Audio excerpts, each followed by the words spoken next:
Hey guys, thanks for watching. I just received a parcel from Japan and I'm very excited about it, so we're going to do a quick video on that. Before I'll show you what it is, I'll have to tell you a little bit of a story about how I got this particular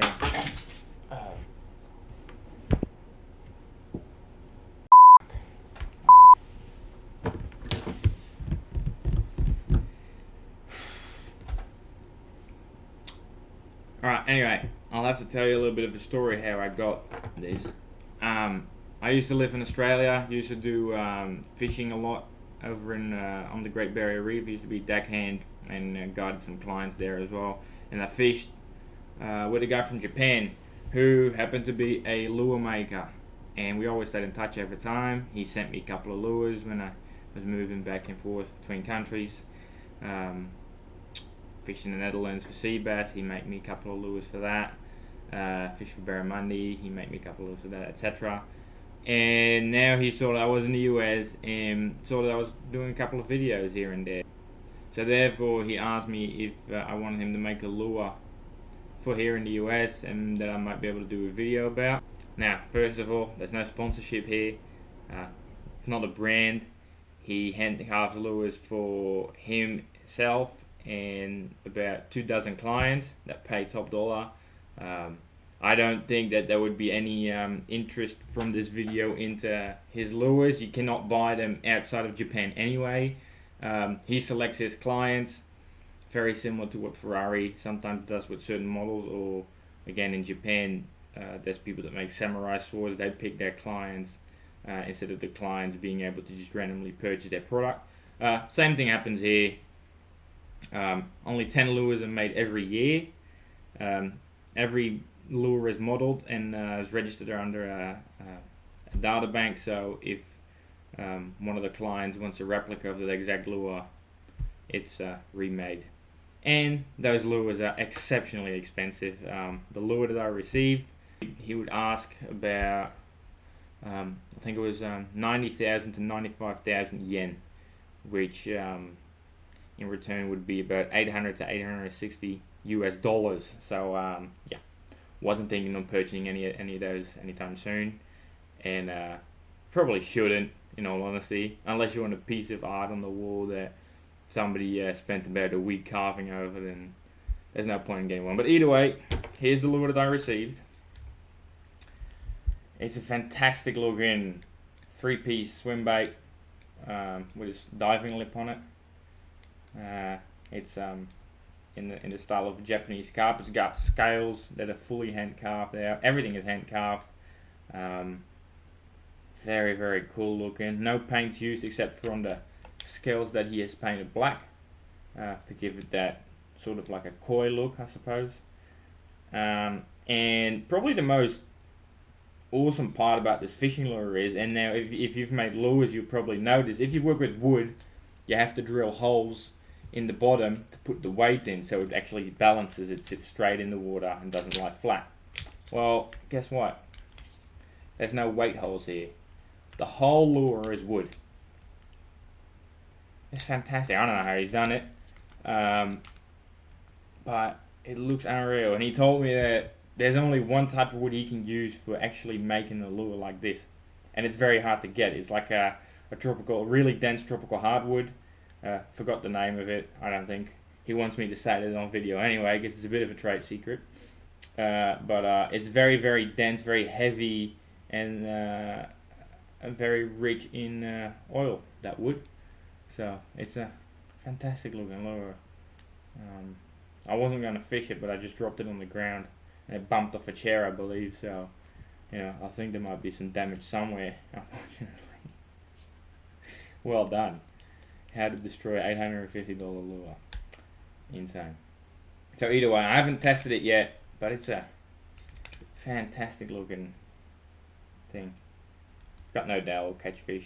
And he told me, because he asked for every detail that you want in the lure, as in, do you want a diving lip, do you want to swim back without a diving lip, do you want a 2-piece, 3-piece, do you want it sinking, floating, suspending, whatever, what hooks do you want on it, what weight do you want it to be, what size, obviously. So those are all details that I had to send over. And I said, well, don't get too much about the size. I want the weight to be roughly around, I think about 70 grams, 75, 80 grams. So it'd be about, say about 3 ounces. I think he's done well. I want it to be a floating lure. I want it to be a lure that you can fish very, very slowly just through the surface, because I kind of want to try this one out for muskie in Minnesota. But it's such a piece of art that I'm not too sure if I should, because they've got pretty mean teeth. I've heard those muskies. So either way, you might say, you know what, $800, that is the most stupendous amount of money. Well, look, first of all, they're not available in the US or any other country than Japan anyway. But put it this way, there's plenty of people that buy a Roman-made mother. Now, I'm not going to talk crap on Roman-made, because I think they do make really good lures. But at the end of the day, a Roman-made mother costs $450 US, and a Roman-made triple costs $475, so that's about $500. These are lures that, well, they are pretty premium, but they are readily available all over the place. You will get your model number, obviously, but it doesn't make it any different from the second model that you buy. And you know, they charge quite a bit of money for a lure that is, well, a fairly standard model. You know, a lot of hand carving and a lot of craft work is involved in making those lures. But if they say, well, then it costs them about 12 hours to make that lure. This one, before it was able to be before it was completely finished, it took about a week to finish this lure. This is a lure that is exactly made on the demands of the customer, and it's a couple of $100 over that of the Roman made. It's not twice as expensive as the Roman made. So really, look at where the value lies. I mean, I wouldn't pay for a lure like this. I wouldn't pay for a Roman mate mother. I fish with the Roman mate mother. I fish with the negotiator. I fish with the triple or the trick, whatever it's called. Oh, the triple and the trick. And although they're good lures, I feel like there's plenty of big lure manufacturers that can make exactly a lure that does exactly the same for, well, less than half the price. So either way, I'll leave the rest of your own opinion, but that's how I see it. So if you're going to argue that these lures are not worth it, then those the Roman made or other expensive handcrafted lures are definitely not worth it either. So I don't think they're neither of them are worth it, but either way, I think there's a niche market for all those type of products. So anyway, I'm still very happy with it, and I'm actually kind of keen to put it on the wall because it just looks so cool. But it's really, really nice.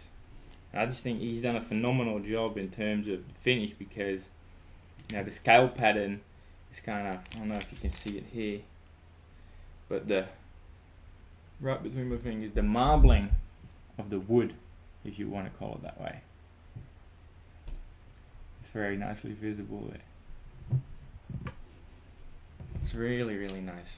So, it just looks super cool, and yeah, I think well, with every cast that I'll be making with this lure, I'll be shitting about 7 different colors, because I would just be scared to either lose it or damage it or get it damaged by a fish. It'd be a bit of a waste. But then I also feel like, except for when it's like a piece of art, lures are meant to be fished with, and I think we might give it a crack. So we'll go test it out at the pool. I haven't tested it out yet. Actually, which brings me to another pretty cool thing about this lure is that if you buy a lure in a shop, chances are that if you take off the hooks, it will swim better than with the hooks. This lure actually swims worse without the hooks. So I'm waiting. I've made an order of some decoy YW77s. That's what this one has been balanced out with. This is what I demanded. I said, well, look, those are my favorite hooks, and if you'd be able to put those on there in the right size, then that'd make me a very happy camper. So I think he's done that. He said that this lure has specifically been balanced out with those hooks. Now it doesn't mean that you can't use any other hooks. It just means that that's when it swims best. So, and he told me that this lure swims worse without the hooks because those hooks are also balance weight. So it's literally a couple of grams difference, if that. But it just shows you how much time and effort that has been put into this lure. But we'll see how it swims in the pool. We'll have a look at it right now.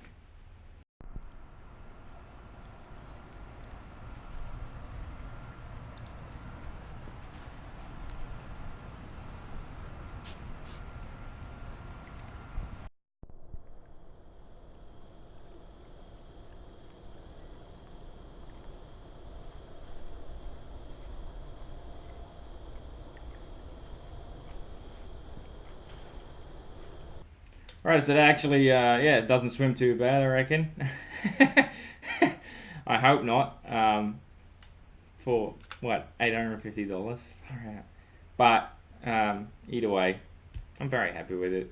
I didn't value the whole swimming action too much. I wasn't too focused on catching a fish with it or it being a super good lure. I just like to have this piece of art. That's it. Again, would have never purchased it myself, but to be able to get that is phenomenal. So, either way, I hope you guys enjoyed the video. Now, one thing that I will have to say before we leave here is that we might be able to do a video on how these lures are made if there's enough interest for it. I do want to do a couple of videos on me fishing with the lure. I think hilarity will unfold eventually because I will eventually hit a tree or a branch of some sort in the video. So yeah, I think that'll be funny. Hopefully we can catch a fish on it. I really keen to test it out.